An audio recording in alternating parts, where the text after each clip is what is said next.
We need correct buckles in our equipage.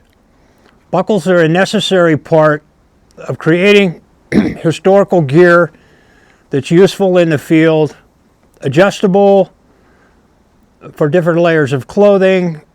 Shooting bag should have an adjustable buckle. A rifle sling should have an adjustable system with a nice buckle. A lot of horse gear, tack, anything requiring adjustment, you need a buckle. Modern supply houses provide historical design buckles, and you can walk in a farm store and buy a buckle. Modern buckles are coated with nickel, other metals, so that they will live a long time in the inclement climates and weather. These coatings disqualify these buckles for use in any kind of fur trade equipage. So what do you do about that? Well, you gotta go looking for buckles. A great source for proper buckles is old harness. Does your neighbor have an old harness, dried up harness hanging in a barn? See if you can get it. Get a box cutter and cut those buckles out of there.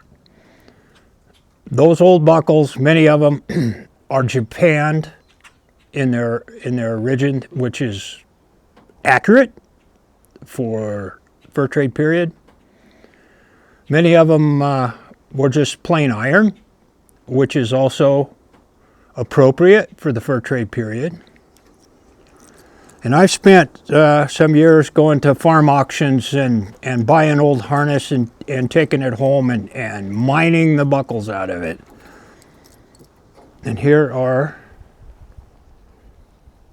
some examples of those buckles. There are different types. There are roller buckles, which are documentable, and I find I really like roller buckles. Here's a roller buckle. It's very simple. It just has a tongue and a roller here. The roller lets the strap, when you pull it through, come through easy.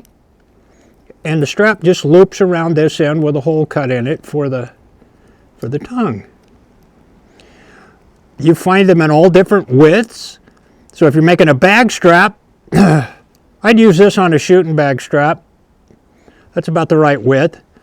I found these little guys down to 3/8 of an inch on the inside for just the tiniest straps, like a throat latch strap on a bridle. And I found them really big. So you can mine a selection of these guys, and a cool way to clean them up is brush them real good and coat them with walnut oil, and then put them in the oven, in your home oven, for a little while. And it kind of lets that walnut oil soak into them, and they shine up and they look really nice. Here's a roller buckle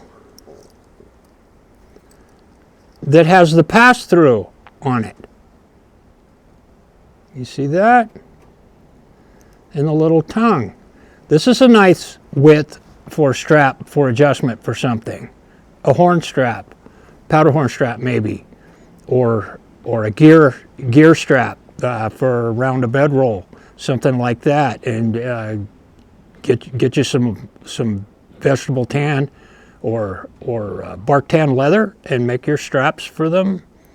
You can't have too many of these in your gear. But I encourage you to get away from modern plated buckles. They're an eyesore in your gear, and you're showing people gear, and they're believing what you're showing them. So let's clean up our gear. This is William Bailey with Bill's Historical West. And this series is to encourage you to put a little more thought and effort into your presentation People believe what you show them, so do your best. It's your obligation. Do your best to show them what's historically correct. Please like and subscribe. Watch your top knot. See you down the trail.